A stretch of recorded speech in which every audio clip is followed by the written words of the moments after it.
Matius pasal 3. Pada waktu itu, tampillah Yohanes Pembaptis di padang gurun Yudea dan memberitakan, "Bertobatlah, sebab kerajaan sorga sudah dekat." Sesungguhnya, dialah yang dimaksudkan Nabi Yesaya ketika ia berkata, Ada suara orang yang berseru-seru di padang gurun. Persiapkanlah jalan untuk Tuhan, luruskanlah jalan baginya. Yohanes memakai jubah bulu unta dan ikat pinggang kulit, dan makanannya belalang dan madu hutan. Maka datanglah kepadanya penduduk dari Yerusalem, dari seluruh Yudea, dan dari seluruh daerah sekitar Yordan.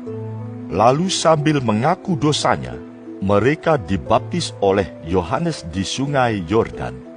Tetapi waktu ia melihat banyak orang Farisi dan orang Saduki datang untuk dibaptis, berkatalah ia kepada mereka, "Hai kamu, keturunan ular beludak!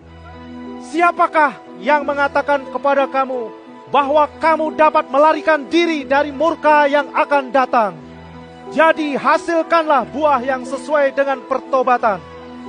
Dan janganlah mengira bahwa kamu dapat berkata dalam hatimu, Abraham adalah bapa kami.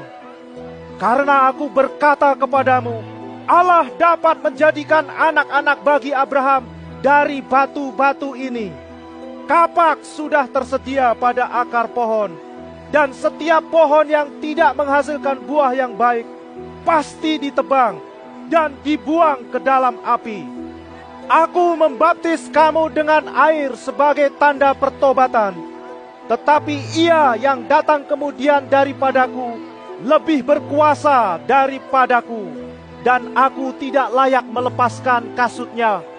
Ia akan membaptiskan kamu dengan Roh Kudus dan dengan api. Alat penampi sudah di tangannya. Ia akan membersihkan tempat pengirikannya dan mengumpulkan gandumnya ke dalam lumbung. Tetapi debu jerami itu akan dibakarnya dalam api yang tidak terpadamkan." Maka datanglah Yesus dari Galilea ke Yordan kepada Yohanes untuk dibaptis olehnya. Tetapi Yohanes mencegah dia, katanya, "Akulah yang perlu dibaptis olehmu, dan engkau yang datang kepadaku?" Lalu Yesus menjawab, katanya kepadanya, Biarlah hal itu terjadi, karena demikianlah sepatutnya kita menggenapkan seluruh kehendak Allah. dan Yohanes pun menurutinya. Sesudah dibaptis, Yesus segera keluar dari air, dan pada waktu itu juga langit terbuka, dan ia melihat Roh Allah seperti burung merpati turun ke atasnya.